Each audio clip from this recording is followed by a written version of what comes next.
She nearly drowned in a flood. Then came the tornado. Slideshow by Photo Services.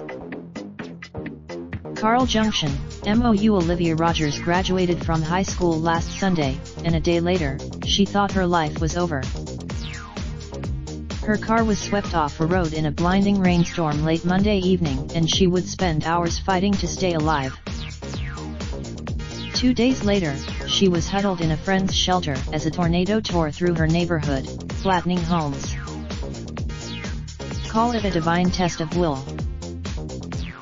I've always had a strong faith in God, and I feel like each situation He keeps putting me through is just a way to make me stronger and be able to help others through this, Ms. Rogers, 18, said on Friday at her home.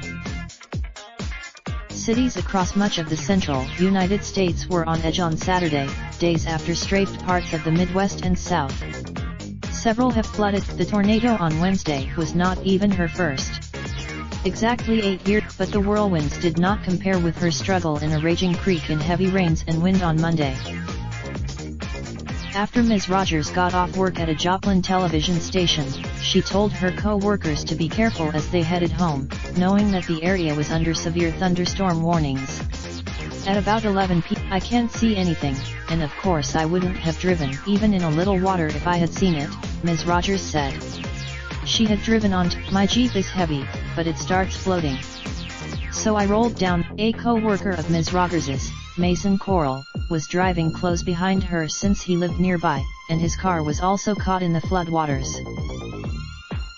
After she abandoned her car, the raging current took her to Mr. Coral's car, where she took shelter until it started filling with water.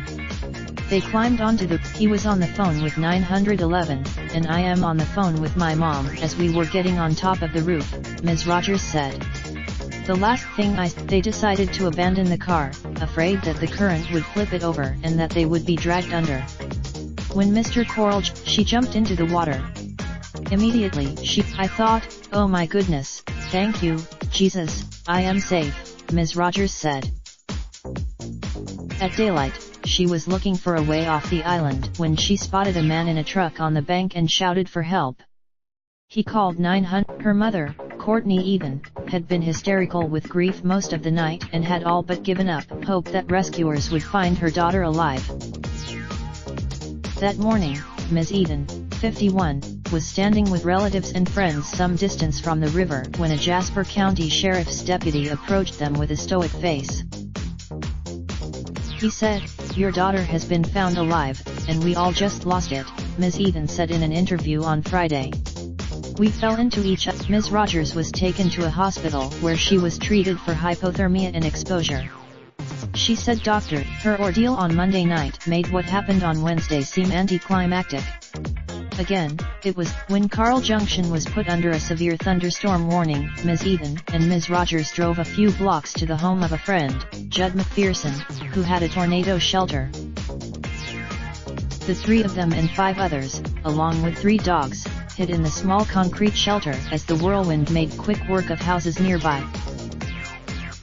Mr. McPherson's home was severely damaged, but they all made it out alive.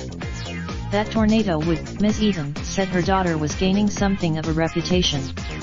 Ms. Rogers's aunt, "Okay, you've had 2 of your 9 lives," Ms. Even said. Olivia says. Raindrop, drop top, smoking, no cooking the hot pot.